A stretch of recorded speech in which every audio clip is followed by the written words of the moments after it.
Hello friends, welcome to my YouTube channel Drishti star. तो दोस्तों, आज हम आप लोगों के सामने बहुत ही इंपॉर्टेंट टॉपिक लेकर के आए हैं जो हिंदी ग्रामर से रिलेटेड है। तो दोस्तों, आज हम लोग बात करने वाले हैं अघोष, सघोष, अल्पप्राण और महाप्राण के बारे में। तो अघोष, सघोष, अल्पप्राण, महाप्राण क्या होते हैं, इसके बारे में हम इस वीडियो में पूरा विस्तार से समझेंगे। दोस्तों, ऐसा हमेशा लोगों के मन में कन्फ्यूजन रहता है कि अघोष, सघोष, अल्पप्राण और महाप्राण के अंतर्गत कौन कौन से वर्ण आते हैं, ठीक ना। क्योंकि इससे जो है हमारा परीक्षा में ज़्यादा प्रश्न पूछे जाते हैं। क्योंकि एक मतलब वर्ण दे दिया जाता है, पूछा जाता है कि यह घोष है कि यह सघोष है, ठीक ना। और खास करके हम लोग के मन में हमेशा कन्फ्यूजन होते रहता है कि किसको किसके अंतर्गत रखा जाए, ठीक ना। तो इन्हीं कन्फ्यूजन को दूर करने के लिए हम यहाँ पे इस वीडियो को लेकर के आए हैं। आज के बाद आप लोगों के मन में कभी कन्फ्यूजन नहीं रहेगा। जैसे ही बोलेगा कि अघोष, सघोष, अल्पप्राण और महाप्राण के अंतर्गत कौन कौन से वर्ण आते हैं, तो आप टिक करके आइएगा, ठीक ना। तो दोस्तों, चलिए स्टार्ट करते हैं, ठीक ना। तो यहाँ पे हम लोग देख रहे हैं अघोष, जिसको देख रहे हैं खास करके जो अघोष हमारा हुआ। अघोष क्या होता है, मतलब इसका मतलब परिभाषा पहले से जानते हैं, ठीक ना। अघोष जो है दोस्तों, खास करके दो शब्द से मिलकर बना है, ठीक ना। एक हुआ जो मतलब आ का मतलब आप लोग जानते ही होंगे, जिस भी चीज में आ लग जाता है आगे तो उसका मतलब नहीं हो जाता है, ठीक ना। यानी कि घोष का मतलब आप लोग समझिए थोड़ा सा। घोष जो पहले आदमी घोषणा करता था, घोषणा जानते होंगे आप लोग, जब कोई मतलब पार्टी प्रोग्राम होता है उस समय आदमी कोई मतलब बोलता है, ठीक ना। तो खास करके वो घोषणा के अंतर्गत आता है, ठीक ना। यानी कि जो घोषणा के अंतर्गत नहीं आएगा उसको इसके अंतर्गत रखा गया। लेकिन इसका परिभाषा क्या कहता है ये देखते हैं। वैसा वर्ण जो उच्चारित करते समय बिना कंपन के उच्चारित हो उसे अघोष के अंतर्गत रखा जाता है। यानी कि बिना वाइब्रेशन वाला, बिना कंपन वाला को अघोष के अंतर्गत रखा गया है। यानी कि इसमें कंपन जो है उत्पन्न नहीं होगा। यानी कि बिना कंपन वाला को खास करके अघोष के अंतर्गत रखा गया। यानी कि जिसमें कंपन नहीं होगा उसको अघोष के अंतर्गत रखा गया है, ठीक ना। सघोष होता है दोस्तों, खास करके मतलब घोषणा के साथ होता है। यानी कि जिसको उच्चारित करते समय हमारा जो है स्वर तंत्र है, जो मतलब कंपन होगा, उसको सघोष के अंतर्गत रखा गया है, ठीक ना दोस्तों। यानी कि इसमें कंपन नहीं होगा और इसमें कंपन होता होगा, ठीक ना। तो चलिए आगे हम लोग देखेंगे कि अघोष, सघोष के अंतर्गत कौन कौन से वर्ण आते हैं। लेकिन थोड़ा सा यहाँ पे अल्पप्राण और महाप्राण को भी समझ लेते हैं, ठीक ना। तो अल्पप्राण के बात किया जाए दोस्तों, तो इसके नाम से ही पता चल रहा है, अल्प का मतलब होता है थोड़ा, ठीक ना। और प्राण के मतलब आप लोग जानते होंगे कि मतलब अपना जान प्राण लगा देना, ठीक ना। यानी कि कह सकते हैं जिसमें हमारा जो है कम प्राण लगाने पड़ता है। यानी कि कह सकते हैं हमारा जिसमें कम प्राण वायु के मतलब खपत होती है उसको खास करके अल्पप्राण के अंतर्गत रखा जाता है। यानी कि जिसको बोलने में कम जोर दिया जाए उसको अल्पप्राण के अंतर्गत रखा जाता है, ठीक ना। और महाप्राण के अंतर्गत दोस्तों, महा का मतलब होता है विशाल या तो बड़ा होता है, ठीक ना। जो मतलब जिसमें ज्यादा मतलब प्राण के खपत होता है, यानी कि ज्यादा प्राण वायु मतलब जिसमें खपत होता है उसको महाप्राण के अंतर्गत रखा गया है। तो यहाँ हम लोग समझे अघोष उसको कहते हैं जिसमें वाइब्रेशन नहीं होता है, जिसमें वाइब्रेशन होगा उसको सघोष के अंतर्गत रखा जाएगा। अल्पप्राण उसको बोलते हैं दोस्तों जिसको बोलने में कम समय लगे, यानी कि मतलब कम प्राण वायु को मतलब खपत होता है, ठीक ना। और महाप्राण जो होता है दोस्तों, जिसको बोलने में जो ज्यादा प्राण वायु मतलब लेता है, यानी कि ज्यादा प्राण वायु को मतलब खपत होता है, उसको खास करके हमारा जो है महाप्राण वायु, महाप्राण के अंतर्गत रखा गया है, ठीक ना। तो यहाँ हम लोग देखें अघोष, सघोष, अल्पप्राण और महाप्राण क्या होते हैं, इसके परिभाषा के बारे में बात किए, ठीक ना। तो ये क्या होता है दोस्तों, अघोष, सघोष, अल्पप्राण और महाप्राण को अगर हम लोग देखें खास करके एग्जाम पॉइंट ऑफ व्यू से, तो बहुत ज्यादा इंपॉर्टेंट होता है।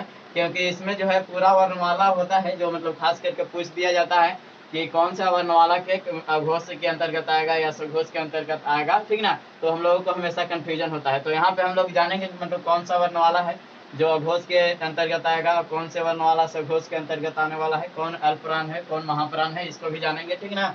तो यहाँ पे हम लोग बात करें कि वर्णमाला आखिरकार होता क्या है, ठीक ना। तो वर्णमाला की बात किया जाए दोस्तों, तो कई लोगों के मन में ऐसा सवाल होता है कि वर्णों के मतलब सार्थक समूह को वर्णमाला कहा जाता है, जो कि बहुत ज्यादा मतलब मिसफॉल्ट हो जाता है, गलती हो जाता है परिभाषा।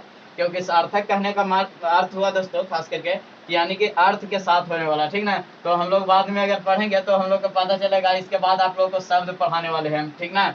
तो उसमें आएगा तो क्या पता चलेगा कि जो हमारा मतलब शब्द के अंतर्गत आता है खास करके, जिसको हम लोग मतलब बोलते हैं कि वर्णों के सार्थक समूह को शब्द कहा जाता है, वहां पे होता है जो मतलब वर्ण जो है मतलब सार्थक समूह मतलब जुटेगा, मतलब जिसका मतलब कोई अर्थ हो, उसी को खास करके हमारा शब्द के अंतर्गत रखा जाता है। तो यहाँ पे हम लोग लिखे कि वर्णों के क्रमागत समूह को खास करके वर्णमाला कहा जाएगा। क्रमागत कई लोग के मन में समझ में नहीं आ रहा होगा। तो क्रमागत मतलब होता है अरेंज बाय अरेंज, मतलब लाइन बाय लाइन, मतलब इसके बाद मतलब ए मतलब अच्छा फिक्स है, ठीक ना। यानी कि का के बाद आप गा नहीं लिख सकते हैं, ठीक ना। तो यहाँ पे देख रहे हैं कि वर्णों के क्रमागत समूह को खास करके वर्णमाला कहा जाता है, ठीक ना। तो यहाँ पे जो हम लोग लिखे दोस्तों, का खा गा घा अंगा जो है हमारा मतलब खास करके अगर वर्णमाला में पढ़े होंगे तो आप लोग के क वर्ग के अंतर्गत ये देखने को मिलेगा, ठीक ना।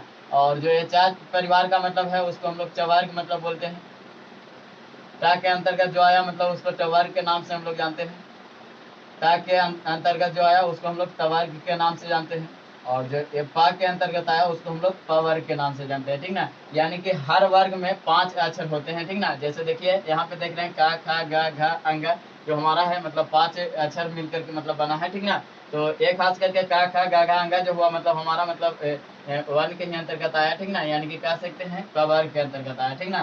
तो यहाँ पे देखे दोस्तों तो हमारा इस तरफ से भी अगर हम लोग गिने तो मतलब हमारा 5 होता है, ठीक ना। यानी कि 5 ऐसे हुआ और ऐसे भी हम लोग देख रहे हैं तो 5 हुआ, यानी कि 5 इंटू 5 यानी कि 5 गुने 5।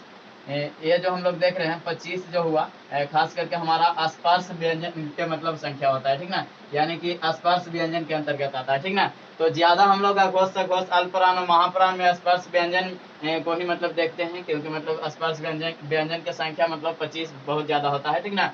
तो थोड़ा सा हम लोग समझेंगे बाद में, लेकिन यहाँ पे हम लोग देख रहे हैं यार अलावा जो हुआ मतलब खास करके हमारा अंतस्थ व्यंजन जो होता है 4 होते हैं, ठीक ना। और उसके बाद उस व्यंजन ये सब हम लोग व्यंजन वन में पढ़ चुके हैं, पूरा विस्तार से उसमें बताया गया था, ठीक ना। और यहाँ पे जो देख रहे हैं छ तरह गया और सरा जो है हमारा संयुक्ताक्षर के अंतर्गत आता है, यानी कि संयुक्ताक्षर को भी हम लोग देखेंगे कि किसके अंतर्गत आता है, ठीक ना। और यहाँ पे जो हमारा स्वर वन होता है जो खास करके यहाँ पे 11 स्वर वन लिखे गए हैं। संस्कृत की अगर बात किया जाए दोस्तों तो संस्कृत में हमारा अन और अह को भी मतलब स्वर वन के अंतर्गत मतलब इंक्लूड कर दिया जाता है, शामिल कर दिया जाता है।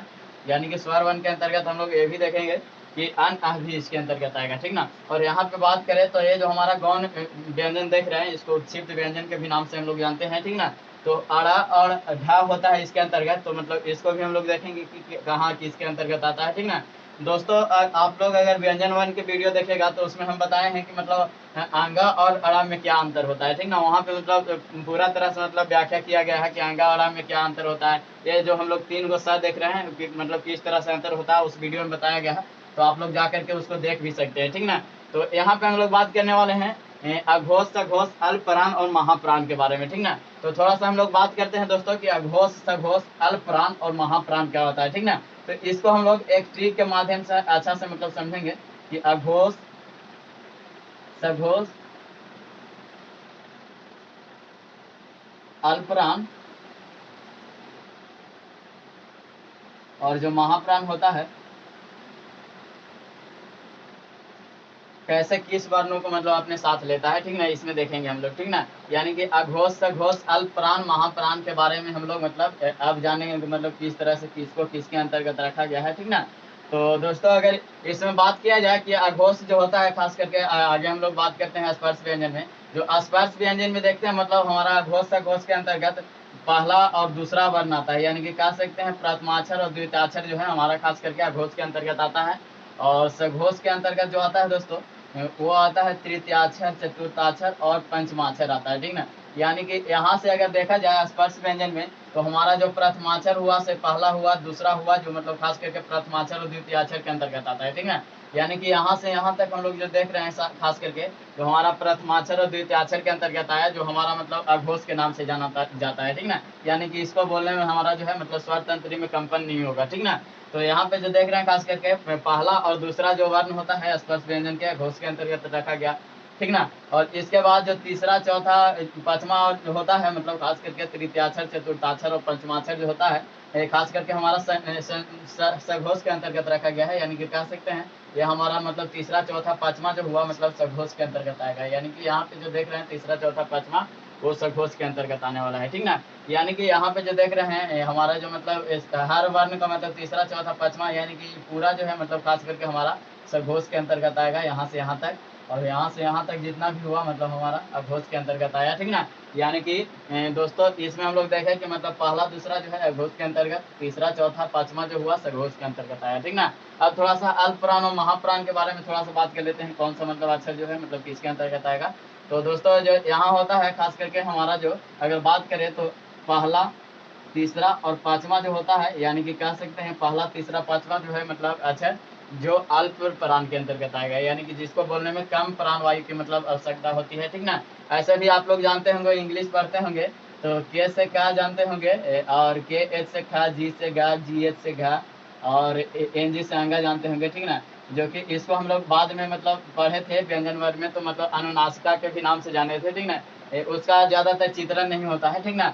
तो अगर बात किया जाए दोस्तों, तो ये जो देख रहे हैं हमारा मतलब दूसरा और चौथा वर्ण जो हम लोग देख रहे हैं खास करके, ठीक ना। तो दूसरा और चौथा वर्ण जो है खास करके हमारा मतलब ज्यादा प्राण वायु की आवश्यकता होता है, क्योंकि दोनों में मतलब खास करके दो वर्ण मिलकर के बना है। यहाँ पे क्या जो देख रहे हैं खास करके हमारा एक वर्ण मतलब देखने को मिलता है, ठीक ना। बाद में पढ़ेगा तो के ये जरूर हो जाता है, लेकिन मतलब एक ही वर्ण होता है इसमें, ठीक ना। तो क्या हुआ मतलब खास करके हमारा ख जो हुआ मतलब और घ हुआ जो हमारा मतलब महाप्राण के अंतर्गत आता है, यानी कि दूसरा और चौथा जो हुआ खास करके हमारा महाप्राण के अंतर्गत आता है, ठीक ना। तो दूसरा और चौथा को हम लोग महाप्राण के अंतर्गत रखेंगे। अब कई लोग के मन में ये विचार चल रहा होगा कि आखिरकार इसको याद कैसे करेंगे, कौन मतलब पहले आएगा और किसको बाद में रखेंगे। तो याद करने का ट्रिक अगर बताया जाए तो मतलब आज से जिसको स्टार्ट होता है उसको पहला मतलब में रख दिया जाएगा, ठीक ना। तो अगर इसको पहला आप लोग मान लेते हैं तो अघोष जो हुआ मतलब पहला में आएगा, और जो मतलब सघोष होगा वो दूसरा में आ जाएगा।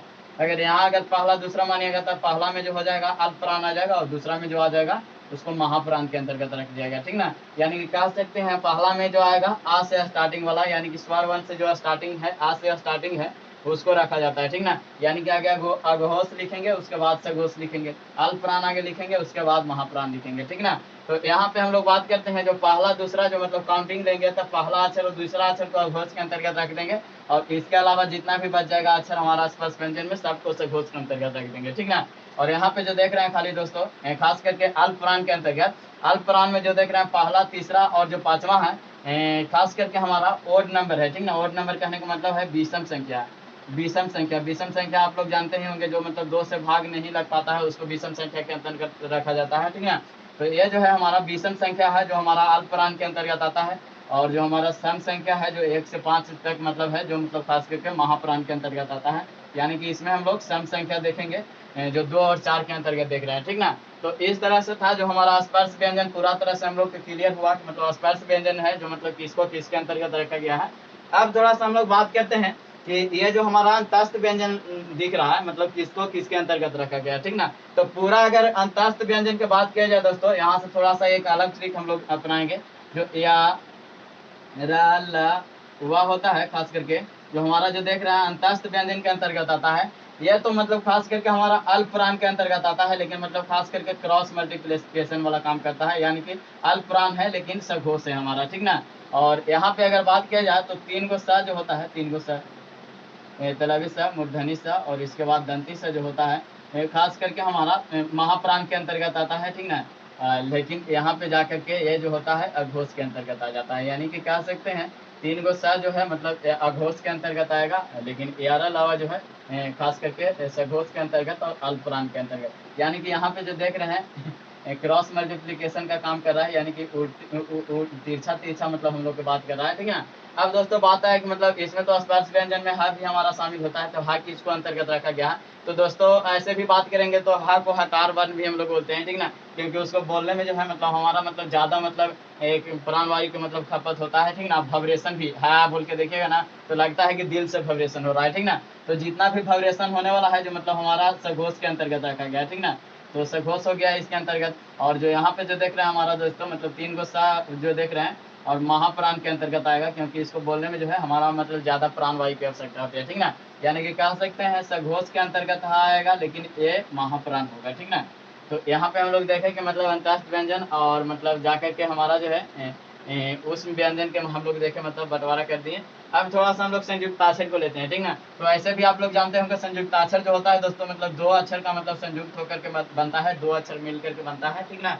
तो संयुक्ताक्षर में ऐसे भी आप लोग जानिएगा तो मतलब जिस तरह से हा काम किया उसी तरह से संयुक्ताक्षर में हमारा जो है मतलब खास करके काम करता है सघोष और महाप्राण में, ठीक ना। यानी कि उसको बोलने में स्वर तंत्री में मतलब कंपन होगा, ठीक ना। यानी कि जितना भी हमारा संयुक्ताक्षर आएगा जो मतलब सघोष के अंतर्गत आ जाएगा संयुक्ताक्षर, ठीक ना। और जो हमारा मतलब यहाँ पे अगर बात करें तो हमारा जो है महाप्राण के अंतर्गत आ जाएगा संयुक्ताक्षर, ठीक ना।